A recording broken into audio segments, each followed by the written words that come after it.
Well, the baseball games were rained out today, so we're going to sit around and talk about how Jack Sommers roped me into a car ride to Vegas with Barry Bloom. Plus, we're going to talk about the Diamondbacks bullpen situation and if they are any closer to whittling it down to the exact guys that are going to be there during the regular season. All this and more in 30 seconds. You're watching the PHNX Diamondbacks show. Don't you go anywhere.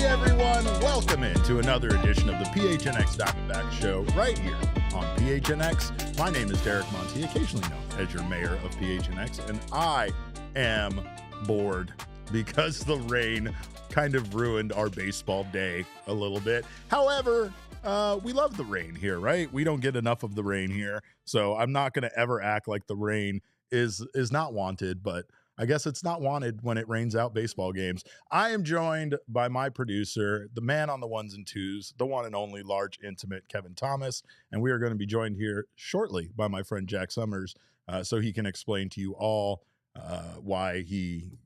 how he roped me into this trip to Las Vegas this weekend to watch the Diamondbacks play the Oakland A's. But I do want to give a shout out to our sponsor, the good folks at All Pro Shades Concepts. If you're trying to protect yourself from the elements like today's weather, make sure to check out the wonderful awnings and all sorts of options that they have available to expand your outdoor space.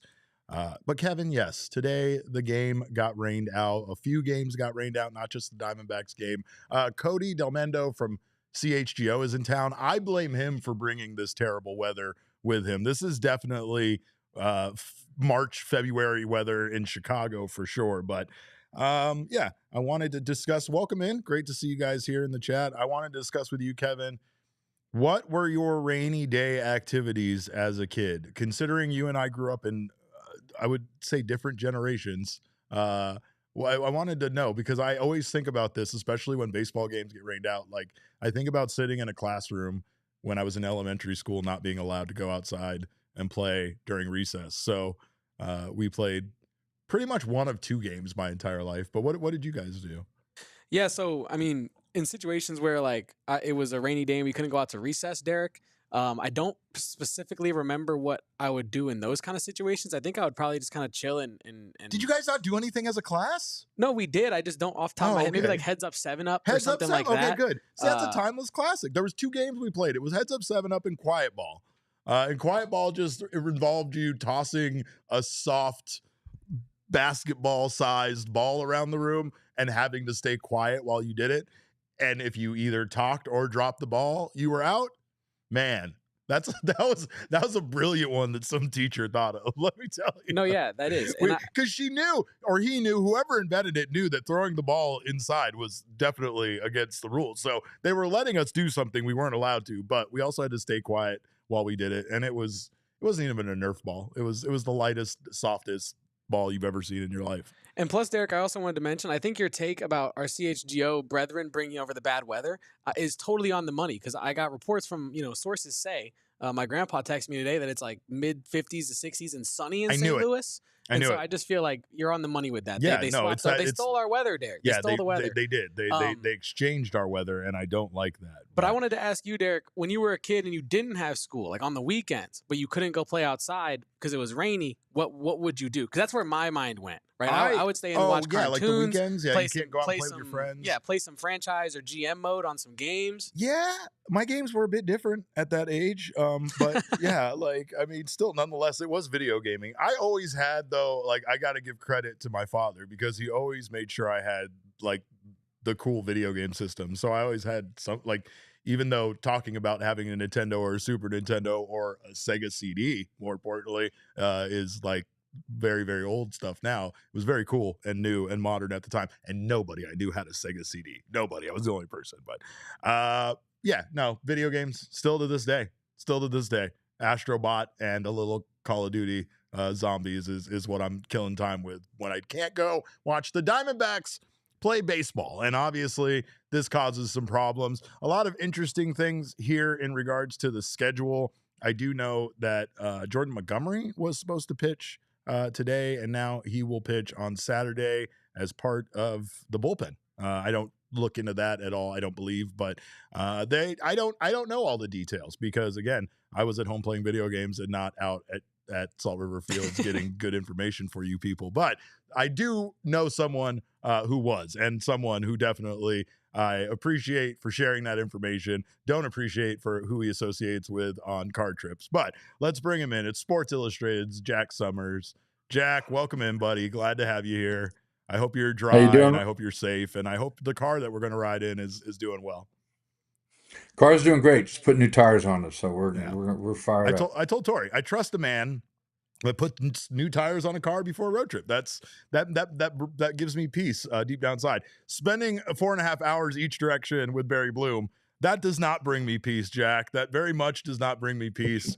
But I did want to talk to you a little bit about what's going on with the Diamondbacks pitching schedule change, and this game. I mean, I guess I don't know how to look at this because it does cause kind of a nightmare for scheduling and with all the games they have this weekend, figuring out when guys are going to go and who's going to go when. But they did have a lot of games in a very short amount of time over the course of the next 3 days.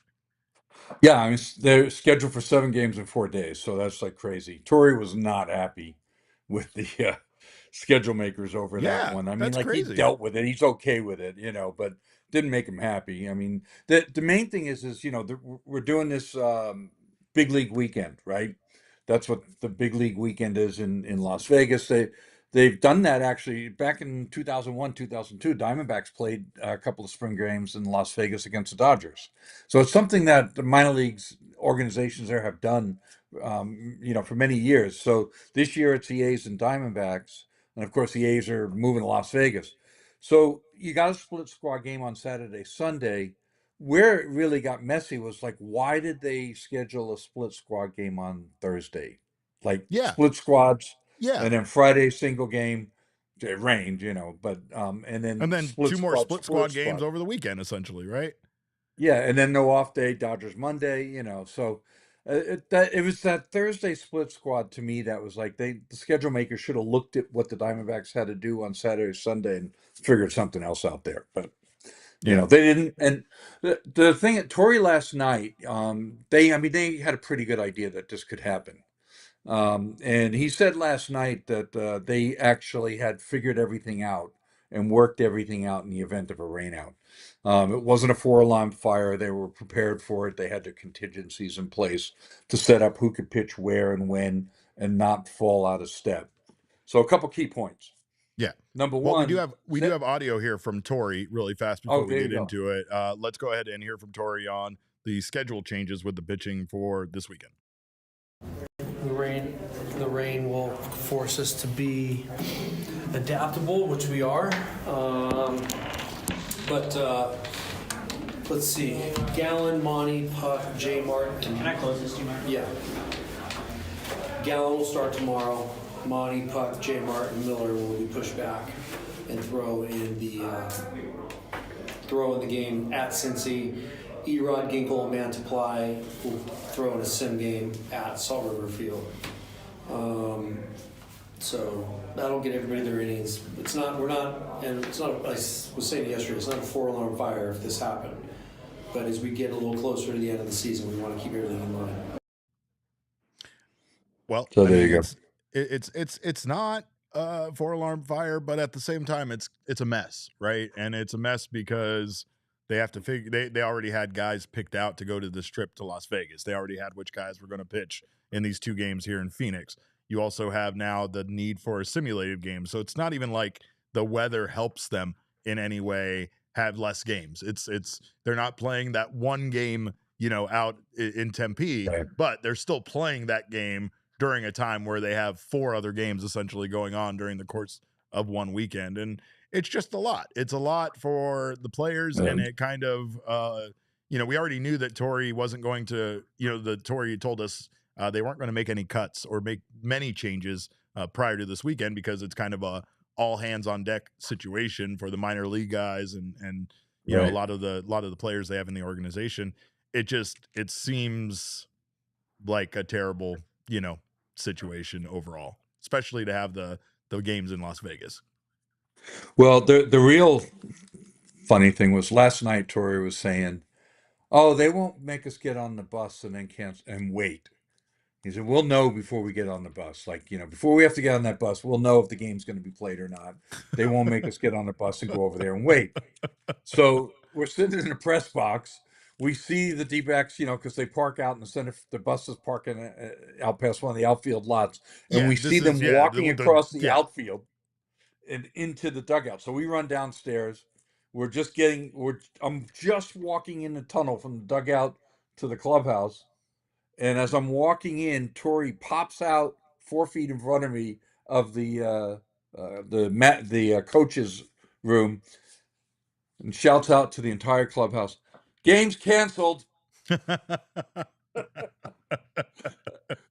Everyone pulls out their phone, starts tweeting, literally that was out on Twitter within 20 seconds of the manager announcing to the team that the game was canceled. That's amazing. But he wasn't happy. Like, he just said, "Guys, I know it sucks. This is bullshit, but it's what we got to deal with." So just one more thing, right? Like, 7 games in 4 days, dealing with this funky schedule you were just talking about.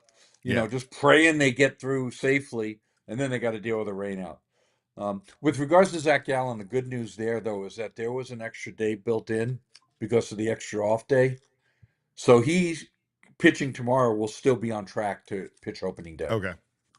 I think the big question is Jordan Montgomery. Obviously, I don't care. No, nobody cares that he's pitching out of the bullpen, but he will be pitching here in Phoenix, or not Phoenix, but Goodyear against the Reds, right? And he will be making his debut. Thoughts on Jordan Montgomery and thoughts on how this impacted? Was he supposed to start today's game, or was he just supposed to pitch today? He was going to pitch an inning in relief. Okay. He was going to pitch 1 inning in relief after Gallen's start. So I talked to him a little bit, very briefly too. And he just kind of, he's actually a really nice guy. He had a big smile on his face, and he's just like unbelievable, like that this happened on his first day to pitch. Yeah, right. But he said, so I'll be on 5 days rest instead of 4, which is fine. Because he's still pitching, he's been pitching bullpens and live BPs and so forth, right? Right, yeah. So instead of 4 days rest, he'll be on 5 days rest. He'll be okay. And Torey sounded like he was pretty happy with the way that his live BP went, and or live batting, whatever you want to call it. But he will, be making his official debut now tomorrow. It is kind of funny that it gets pushed off. Like, it feels like with Jordan Montgomery, the unveiling of how he's going to actually do it keeps getting pushed back. Hopefully we finally get to see it tomorrow. But I mean, there's a lot of people that still believe that Montgomery could be dealt before the Diamondbacks get to the start of their season. Are you one of those people? And how much does him not pitching in spring impact the chances of them being able to deal him? Well, I thought all off season that they would deal him, and they didn't, and they came into camp with him. And so, he hasn't pitched in a game. He hasn't been under StatCast and, real numbers, and nobody can see what he's actually got. Right. I'm sure there'll be scouts watching him when he eventually does pitch. I'm sure, all these teams' analytics departments will be combing over whatever data is there on his pitches. I mean, you're going to get 15 pitches, right? So, I think that it's still possible he could be traded, but I'm also kind of becoming more and more open to the idea that he's going to be the 5th starter, and they're going to have to just decide between Fott and Nelson who to send to the bullpen. It's interesting. I don't know anything. I want to emphasize that. Yeah. Yeah, I know you don't know anything, Jack. I know that for sure, but very, I very know, little. I know none of us do, because this situation is so there. I've talked about it so many times on this show, especially by myself here. But there's a logical side, right, where you have to take a look at who has options, and two guys have options, and that makes those guys kind of, at risk, if you will, just based on the situation. If everybody's looking equal and there's nobody that's standing out ahead of one, or you're not really winning the job away from other guys, that means that you have a chance of being sent down just so they can keep you in the organization and not have to worry about, taking a bad deal just to panic, and get rid of you. It also, obviously adds to the depth, and that's the reason why they have to send them down, so that those guys stay stretched out. But man, I'll tell you, when it really comes down to it, it feels like, it's not really fair for it to work out that way, but it is. Like, it's the way baseball works sometimes. One of the things I've thought a lot about heading into spring is so much of the narrative around him was, well, he got to spring training late, or no spring training at all. Not only what that meant physically, but what it meant for him to get used to his teammates, his catchers, bond with everybody, get into the system and integrate into the system. And as you know, Jordan's a really nice guy. He's a personable guy. So I can imagine how that would impact him on a human level, right? How much would it suck to have the rug pulled out from under you on March 24th and get sent to another organization where you got to figure everything out all over again with a new catcher and a new pitching coach and all that? God, that's a great point. That's a great point. From and that's what happened to him last year, right? Was the lack of a consistent, normal, spring training and off season. He felt like it impacted him and gave him a slow start, put him kind of behind from the beginning.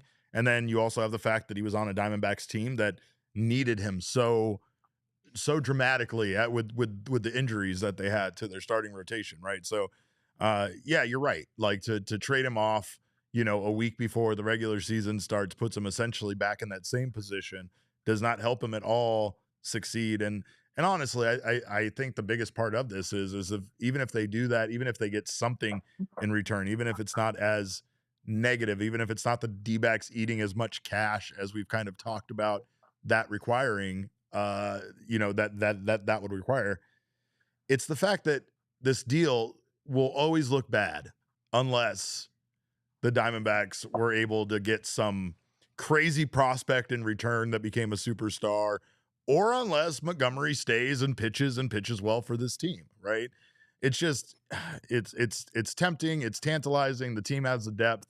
You have other teams like the Yankees losing starting pitching, due to injury, and that's going to continue to happen. That's not going to be the only team that loses a starting pitcher. So the more desperate teams get, especially teams that are contenders that deem themselves to be, competing for a World Series title, they're going to maybe give up way more than they should or would want to just to get a pitcher of Jordan Montgomery's caliber. So I still don't know how this is all going to go, but I mean, it's still, it all feels like it's still going to go in the Diamondbacks' favor. Like, they have themselves in a wonderful position right now to be able to make that choice and to be able to have this depth. It just sucks for guys that might deserve a spot in the starting rotation that won't get one based on the circumstance. It's a long season. At the end of the day, they're all going to get 20 plus starts. One last point from me on Jordan. I asked Torey, being that the 5th game of the season is April 1st in Yankee Stadium, his former team, and presuming that, it's 1, 2, 3, 4 ahead of him, does he still have time to get ready for that date? And Torey answered in the affirmative. So just take it for what it's worth. There's some narrative here.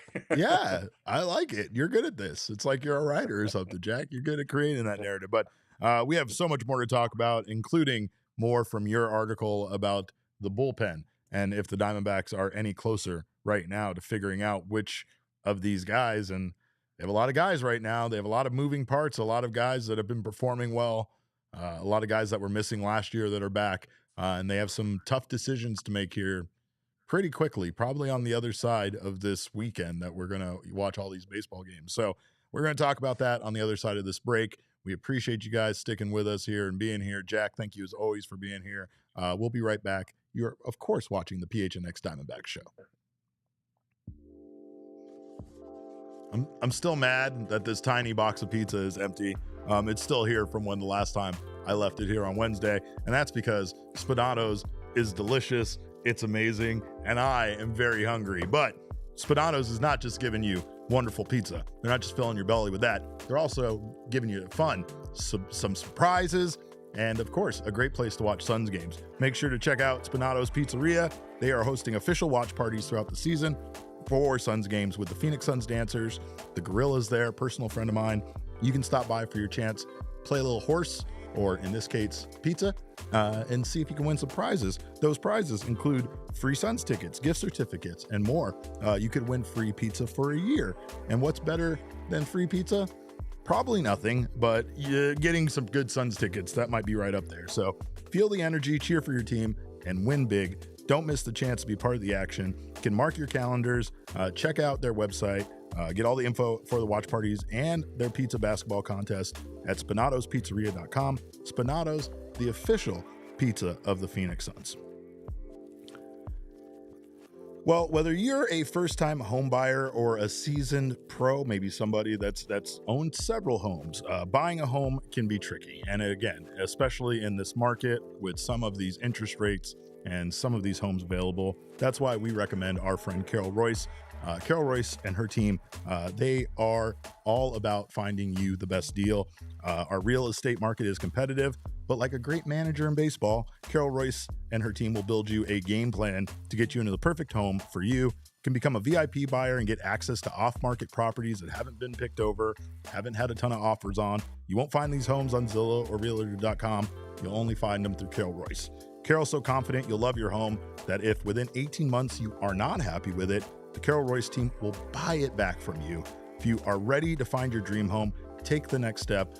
I implore you to do so. Call Carol Royce or visit Carol online at carolroyceteam.com. That's carolroyceteam.com. Terms and conditions do apply. All right. Well, Jack, I know, like I said, we talked about the bullpen, what's going on with the bullpen. And again, it's a similar situation as the starting rotation. You've been here covering this team. You've been a part of this team in the past. You understand that this is a kind of a different situation. Like, it feels like in the past, whether it was the starting rotation or the bullpen, the Arizona Diamondbacks were always searching for guys to fill their roles, right? And not to say that this isn't a search, but this feels different. This feels more like whittling down the talented players you had to figure out which are the best, which are competing the best, which ones are throwing the ball the best right now. And I don't know if there's ever been a time where I've covered this team where it felt so complete. They have some great young arms, they have some great veterans in the mix, and I mean some truly talented horses, for Torey Lovullo down there. Like, when you talk about whether it's Corbin Burns in the starting rotation or AJ Puck and some of the other boys in the bullpen, it feels pretty stacked. Yeah, there's a lot of talent there. There's some really good pitchers. There's some powerful arms. There's some crafty arms. They've got a really good mix.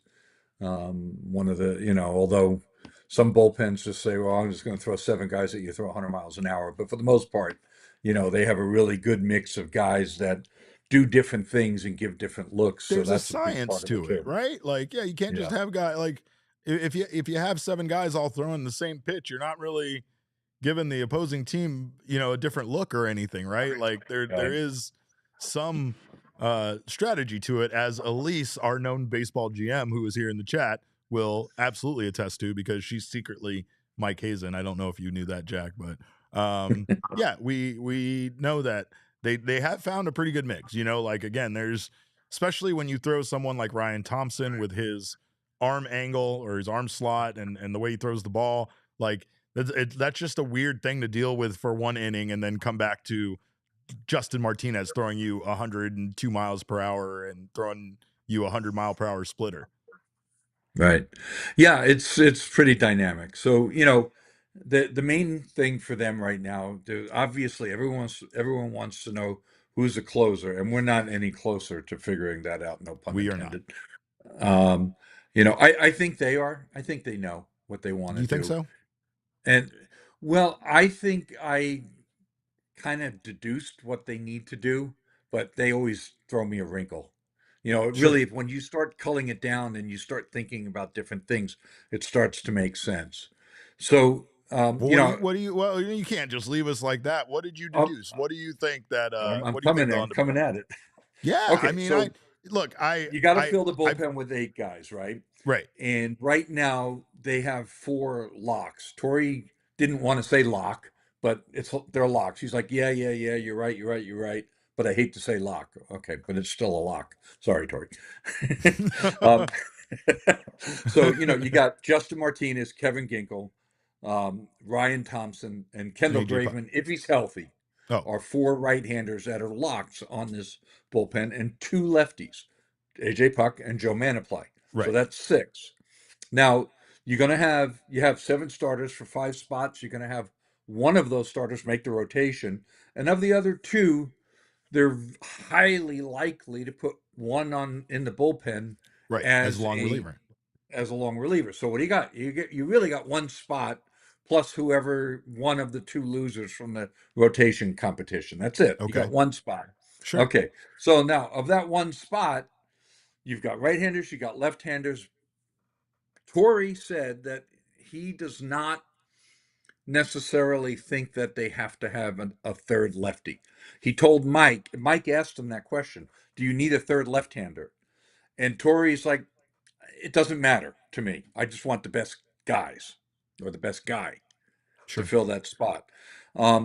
And I think it's going to be Drey Jameson. I wasn't very subtle in my article. I showed the picture of him with the Scooby-Doo shoes, There from he the feet is. down, That's So our favorite boy. Yes, sir. So I think it's going to be Drey. But the thing is so you've amongst the lefty candidates, you've got Kyle Nelson, who's coming off injury and not had to look great this spring, and then you got Jose Castillo, who's a power arm left-hander. He's pretty dynamic, but he's Yes. always hurt.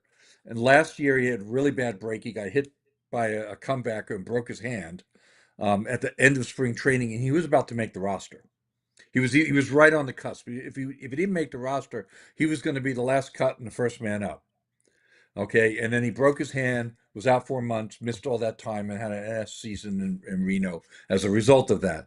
So he comes into camp this year. He's firing BBs. He's looking great, and then he has a groin injury. So now, if you figure out, like, okay, if you use Puck as your closer, then you've only got one other lefty if you go with Jameson, and that's Mantiply. And you're going to grind him to dust overusing him in all of these leverage matchup situations in the sixth, Right. seventh, or even eighth inning, Right. right? So if you only got 2 lefties and one of them's Puck and you got him closing frequently, then If you you're just good. kill a Mantiply. Yeah. So if they You're put right. Jameson on the roster, then I think that Martinez is going to get the bulk, or a dark horse Ginkel. I think they'll go with a right-handed closer and keep Puck as for setup in 7th and 8th in matchups. So Torrey will look at where guys are in the lineup, and if there's 3 out of 5 hitters or 3 out of 4 hitters or lefty in the 7th inning, and they're it's Ohtani and Freeman or whatever, then he's going to throw Puck at him. Right? If those guys are coming up in the 8th inning, that's when Puck's going to pitch. Yeah. And I think either J-Mart or Ginkel are going to close, one of the 2. I That's what I think they're going to do. I love that. And I think that I have completely been on that same track. It feels very much like it's inevitable that Justin Martinez becomes the closer for this team, but it feels like they don't want to rush him to that spot. They're getting him kind of through just being a very good reliever before they really want to put that title on him. Torrey, for all intents and purposes, made him their closer last year. He just never once wanted to call him that. He never wanted to say that Justin Martinez is our closer, right? And so there are things to that in regards to, I think, not putting that pressure on a young man's shoulders when that's pretty much the thing that differentiates that pitching in that inning versus pitching in another inning. It's that you are out there, the game is on the line. It's basically all on you. You know, it feels very lonely to be a closer and to be out there with that much pressure on you. And I think that they just didn't want to, you know, even though they were going to use him in that role, they didn't want to add that extra pressure by being like, yeah, you're the closer, right? So, but he has all the stuff to be a closer. And I've been very much against, no matter how good he is, AJ Puck being the closer for the exact reasons you said. More importantly, the versatility to have that guy be able to come up against some of the best hitters in the lineup late in the game, whenever that is, feels more important than having him just available in the ninth inning when matchup wise, that might not even be a good matchup for AJ Puck, you know, to be in there during the ninth inning. Now, keep in mind, though, you can say the same thing about J-Mart, which is why I keep bringing up or Ginkel. It's true. It's true. You think Torrey will do it? You think he'll do the closer by committee thing again? Hard to say. You know, I mean, it really is. Unless Mike Hazen went out and bought a guy that, okay, here's your closer, and so it takes it out of Torrey's hands. It's really difficult to predict what he'll do. Right. It's a little frustrating. I think they'd be better off naming a guy and saying that's your role and this is what you guys are going to do. I personally think that works better. You know, look, I've been a Sabre guy, an analytics guy, you know, since the 1989, basically, or even before when I was a kid playing Stratomatic baseball. And, you know, my saying is, you guys have heard me say it on the show, and I'll say it again. The concept of having a closer is overrated until you don't have one. You're right. You know, and I've just been watching baseball for too many years. And when teams don't have confidence that they have a guy that's going to close it out over 85% of the time in the ninth inning, it just screws everything up. It's so stupid, isn't it? Because by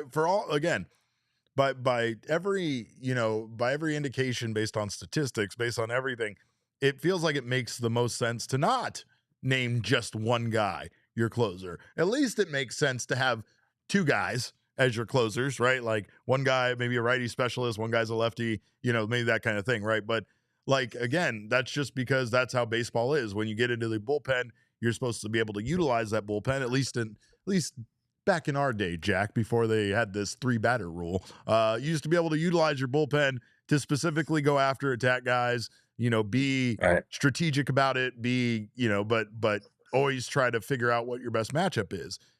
With that being said, it feels like having one guy that you always send out there in the ninth inning, it doesn't vibe with that. It doesn't it doesn't make sense. But like you said, until you don't have a closer, you don't really see how unsuccessful it is. And I think the biggest thing was the amount of pitchers from the bullpen that confessed to us with the addition of Paul Sewald, how much like peace of mind it brought them just to know when they got to the ballpark that day that they weren't going to be asked to do that. Like they weren't going to be asked to come in the ninth inning if the game was on the line, and they knew that. And I think part of them could have just been like, good. I know I don't have to do that. You know, I know there's not a chance that Torrey's going to call on me anymore for that because we have a guy to do that. What are your thoughts, though, on Drey Jameson? What are your thoughts on Drey potentially finding his way into that closer role? Is that something? A lot of people think that. A lot of people think that could happen. I mean, you know, he certainly seems to have the mentality of being very aggressive, and you know, whether he's got the memory of a guppy, that's really what it takes. I've been calling it testicular fortitude, Jack. Testicular fortitude is what he has. Yeah, but he's got balls. Yes, yeah, he's got gumption. He's got balls. He's got red ass to him. I mean, look, Drey, I think we all know who he is as a personality. He's a uber competitor. You know, he's got a lot of fire, and he could be an excellent pitcher. You know, we'll have to see. I mean, fastball's 100 miles an hour. It's a little straight, but you know, he's still got to do some development work. I just don't think that they're going to. I think he'll make the roster, but I don't think they're going to try to put him in that situation. Now, could he pitch himself into it over 3-4 months? Absolutely. Sure. I mean, anything's possible. Well, I want to circle back to J-Mart. Oh, yeah, please. I think pretty cool little anecdote on him. He's really maturing. He looks different. He sounds different. I went up and talked to him just casually about something and asked him one quick question, and he answered really pretty well in English, which he wasn't really comfortable doing last year. And I said, "Hey, man, your English got really good." And I joked to him. I said, "No more translator for you." And he comes back and he goes, "Yeah, I don't need it. No more." Yeah, let's go. And just his whole demeanor in the clubhouse, like, he's really one of the boys now. He's playing dominoes with the boys the other day. Yeah, I saw him down there in the dominoes game. He looks more mature. He's carrying himself with more maturity. And I think that if that translates onto the field, that'll quickly put Torey's mind at ease. Look, there's a reason they yanked him from the closer role. There's always things that they see that maybe we don't see, that they don't like, how he reacts, or, how he's accepting some coaching or discussion or whatever, right? Right. Just, how he's doing in certain situations. We don't have that same visibility. So there's a reason why they did that. But I think that he's grown a lot. I think he's matured a lot, at least from what I can see, just as a person. And we'll see how it works out when he gets out on the mound. But my gut is he's not going to need quite so many of those Geraldo Perdomo calm down sessions. Hey, I say send him out there before the innings even started. That's what I've been saying. Why are we waiting until things fall apart? Let's just get Domo out there, gassing him up before he starts to pitch, and then let the man go out there and throw 115 miles per hour. I do like his parents very much. I thought they were some tremendous people when we got a chance to meet them. And again, we've talked a bit about this with this clubhouse and with this team. They've done an excellent job of bringing guys together of character, and not only bringing people of character together on this team, talented athletes that have character, but Torey does a great job of creating this family, and getting these guys to bond and getting them to connect in a way that's not necessarily common in pro sports these days, and not necessarily common in every clubhouse across Major League Baseball. So it's special. Yeah, I mean, and when they got together, to take these jobs in 2017, I mean, that's where they started.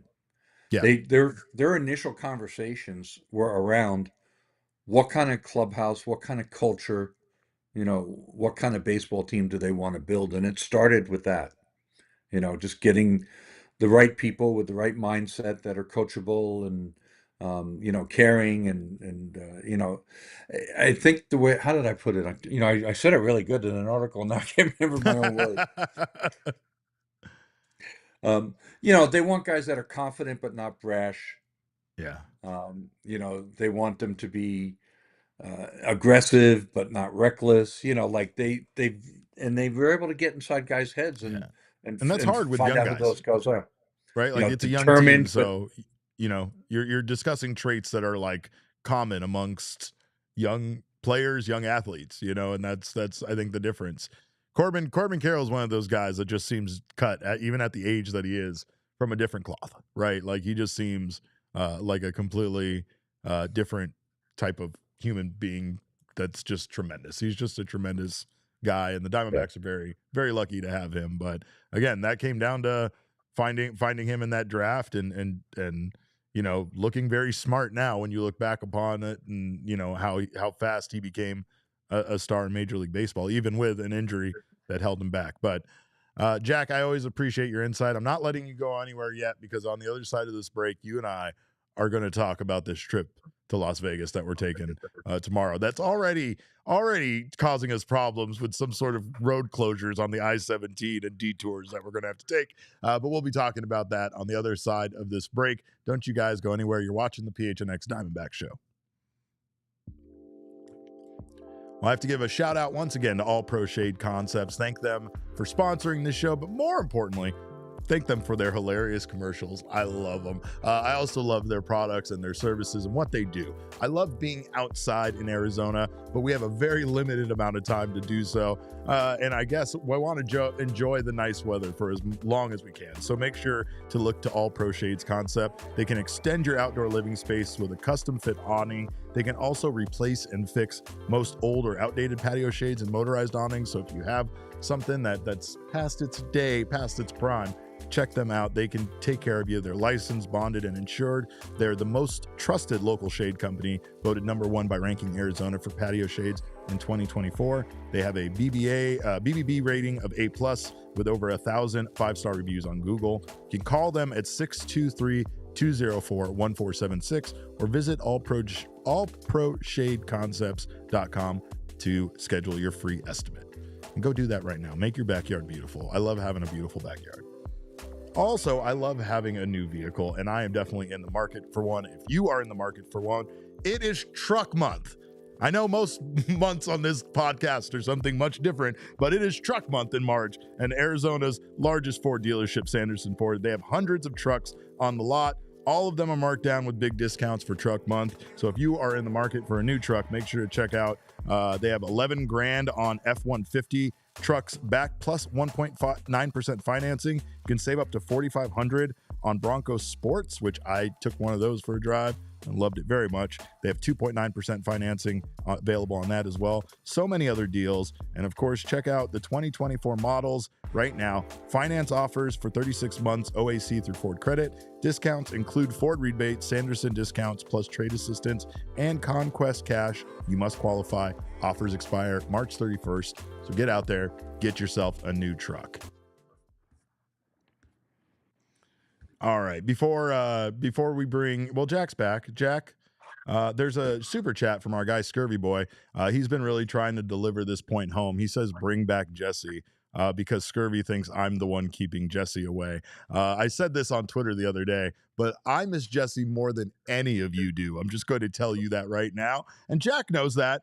Jack also loves Jesse. He's also very concerned about Jesse not drinking enough water, because we know he's not drinking enough water. He's probably not eating enough. But we probably won't do that either this weekend, Jack, because you and I are going to Las Vegas for essentially what is the first, this is it. This is the beginning of the Oakland A's life in Las Vegas, if that actually ends up happening, for sure. But the Diamondbacks are taking on the A's in Vegas.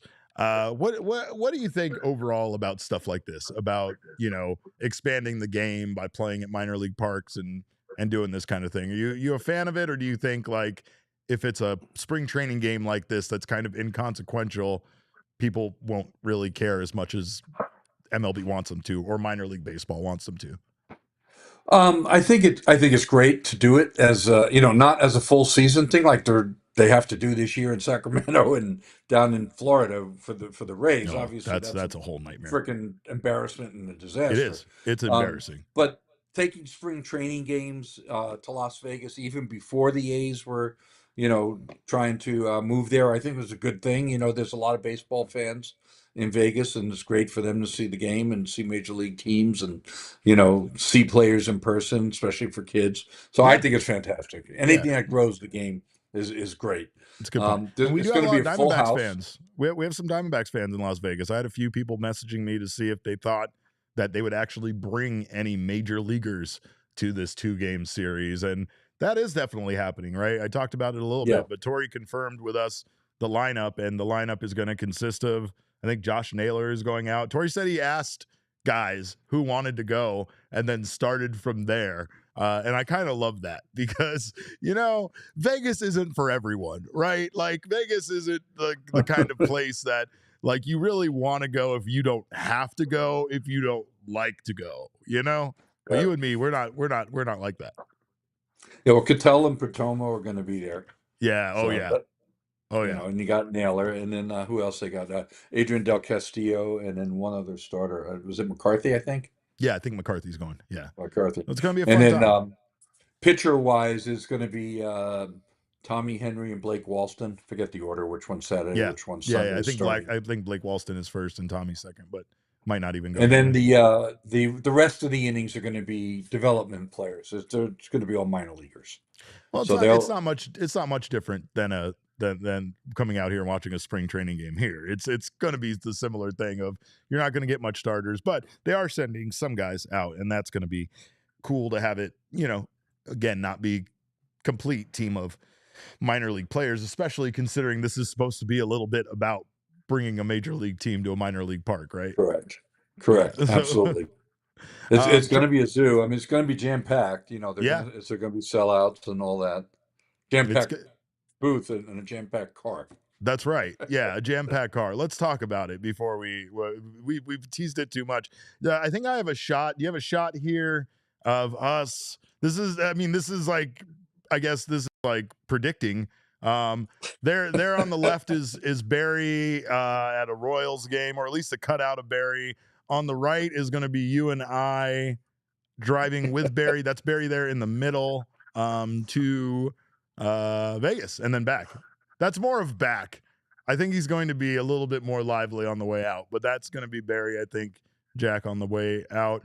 For those that don't know Barry Bloom, how would you describe him on a level of 1 to 10 on I guess crotchetiness?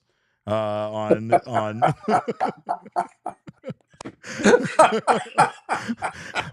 on a scale, Jack, of 1 to 10 for habitual line steppers, tell people how Barry is an 11 is what I want to know.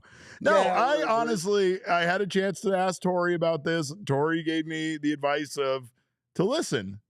And I think it sounded like he meant like wisdom wise, but I felt like it was more listen to the two of you argue in the front seat as we drive is what I think he meant. Well, so you got to understand, right? We're both New Yorkers, right? I grew up on Long Island. We both have kind of similar, like, we get up in guys' faces if we have to, kind of thing, right? And we push each other's buttons all the time. So it's pretty funny sometimes, I know, for the rest of the crew to watch Barry and I go at each other. But, I believe Barry almost fought Goose Gossage one time in a clubhouse, if I'm not mistaken. I might be making that story up, but that might definitely be the truth. I mean, he is he's a bull in the china shop, whether it's in the clubhouse or, just anywhere. But Barry has been doing this for a really long time. I mean, 50 years. Yeah. And he's been very much also a mentor, and he's taught me a lot of stuff. And he's helped me a lot in developing my writing career. I love the guy. I really do. He's a good man, but he can be a handful. I'll just say that. I've taken side bets from people on whether or not you two will fist fight each other over the course of this weekend, and so far it's pretty split. I think the house is still going to win on that one, though, because I gave people some pretty good odds. I do very much look forward to this, though. I think that how many will return? What's that? 3 will leave. How many will return? Yes, that's the question. How many of us are actually going to make it back to Phoenix on Monday? But no, I think this is fun. This is a bit of history for Major League Baseball, just as far as the Oakland A's kind of. I'm sure they may have played games there before, but this is it. This is the real thing. This is like the real first time that they'll be playing there in their future home. So there's that. But I don't know. The Diamondbacks are kind of on a roll right now. This is a interesting time, even though spring training games don't matter and it feels like things are going in the right direction. But more importantly, I can't wait to just go play the Buffalo slot machine with you and see what fun we could get into in Las Vegas. Someone said in the chat, not to corrupt you. For me not to corrupt you? Yeah, Derek, please. Oh, brother, they don't know the stories, Jack. So I don't know. I think I'm getting a bad rap here when it comes to some of these things. But no, I mean, yeah, Jack's definitely a fun guy to hang out with. I appreciate you coming on the show. And you and I are going to do some stuff this weekend in regards to this game too. So I hope you guys look forward to a little bit more Jack in your life. And I'm going to have him be around quite a bit. So I'm not letting him go anywhere. But Jack, I appreciate you. Make sure to read all of his stuff over. Is it si.com/Diamondbacks? /MLB/Diamondbacks. /MLB/Diamondbacks. So yeah, make sure to check all that stuff out. Him and his crew have been doing some awesome work. So if you are looking to fill that void in your life for Diamondbacks writing, make sure to check out Sports Illustrated. Jack, again, thank you so much for your time, sir. Thank you. I look forward to seeing you at 5 o'clock in the morning tomorrow. It might have to be a little bit earlier. We're working that out. Damn it, Jack. No. I only want to go at 5. But all right. Well, I'll see you later, buddy. Oh, man. That's going to be fun, and I cannot wait. And, like, let me say, I just want to echo what he just said. I also love Barry Bloom. I know he's not on here anymore, and I probably should have said it while he was still here. Barry Bloom's a tremendous human being. And for all the crap I've talked about him, I just needed to make sure I said this because I am actually looking forward to that. I get along with people who yell a lot, believe it or not. My mother and father are both Puerto Rican, so my household was very loud when I grew up. But I can't wait to do this because, hey, how often in your life do you get to actually go with someone that has the experience that these two gentlemen I'll be riding with have and pick their brains while we get stuck in the desert for 4 hours driving? I don't know. I'm trying to talk myself into it. I'm not doing a good job. But on the other side of this break, I had to get Jack out of here because I'm going to talk more about video games, which is what Kevin and I started this show talking about. Don't you go anywhere. You're watching the PHNX Diamondbacks show. Big shout out to Pure Edibles. I will need plenty of those with me this weekend. And of course, that's because Pure Edibles has wonderful effects, all which are clearly listed on their packaging. They were founded right here in Flagstaff, Arizona, up there at Noble Herb Dispensary, and they are now made here in Phoenix. So make sure to check out Pure Gummies. They are designed to be ripped or bit in half, making them easily shareable or easy to dial in your exact dose. And they're not covered in sugar like all of these other gummies out there. They are a full-fledged candy company offering gummies, kicks, and hard candies. And again, kicks are like Starbursts, and I love Starbursts. So go find yourself some Pure Edibles right now. You can get their products from one of over 130 dispensaries across this fine state of Arizona. Speaking of having a good time, speaking of, this weekend I'll definitely probably be at a sports book in person, but sometimes I find sports books to be archaic because I have Bet365 on my phone, and whatever the moment, it's never ordinary at Bet365, and I never have to wait in a line to cash in my ticket, or I never have to forget that I had a ticket to cash in and then leave Las Vegas with it and then have it in my drawer for like 6 months, and then now I'm sitting here right now thinking about how I have to grab that ticket, take it with me to Las Vegas, and cash it in while I'm there with Barry and Jack, and I don't want to do any of that, and I should have just bet on Bet365. You should too. They pioneered live in-game betting. They offer the widest range of markets across 78 different sports for live in-game betting. And most importantly, tomorrow is another Bet365 Slam Dunk Saturday. You can place a qualifying parlay bet totaling $20 or more on tomorrow's NBA games and get up to $25 in bonus bets. Terms and conditions apply. New customers right now can get $150 in bonus bets when you bet $5, win or lose. Sign up, use our code of PHNX365 when you do. Deposit $10 and place a bet of $5 to receive $150 in bonus bets if your bet wins or loses. Bonus bets can be used on the spread, totals, player props, futures, and so much more. Whatever the moment, it's never ordinary at Bet365. Must be 21 or over and physically located in Arizona. If you or someone you know has a gambling problem and wants help, call 1-800-NEXT-STEP, text NEXT STEP to 53342, or visit problemgambling.az.gov.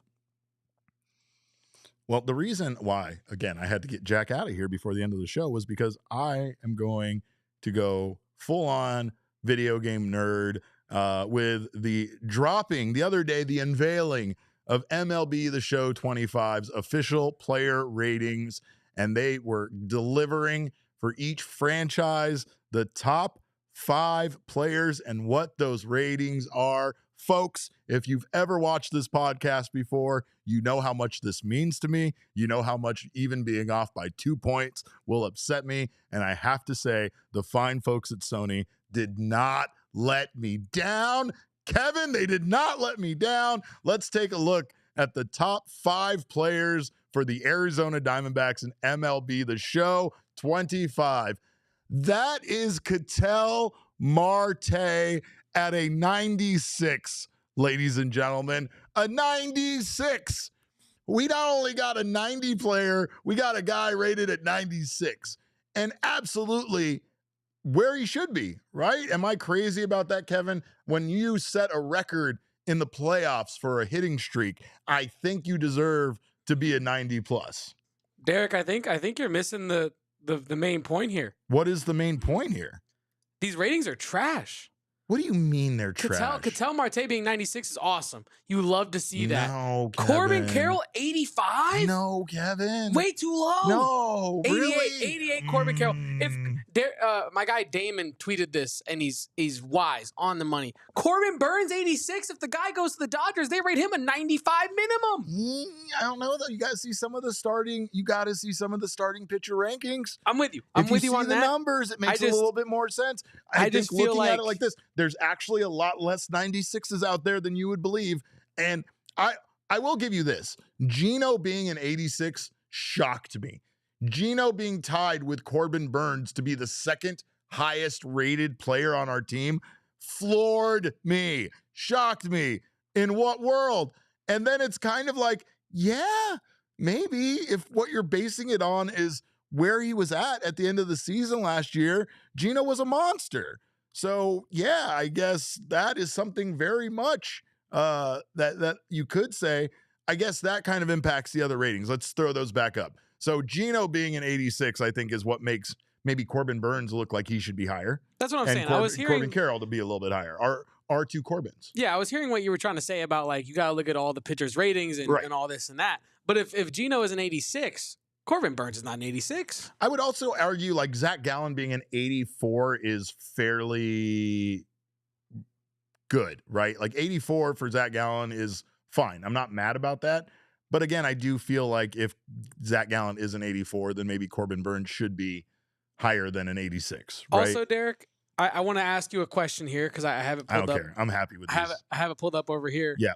If you had to guess, and again, my opinion is that these ratings are trash, but if you had to guess, what would Corbin Carroll's speed rating be in MLB the SHOW 25? Oh, no. What is it? No, if you had to guess, what would it be?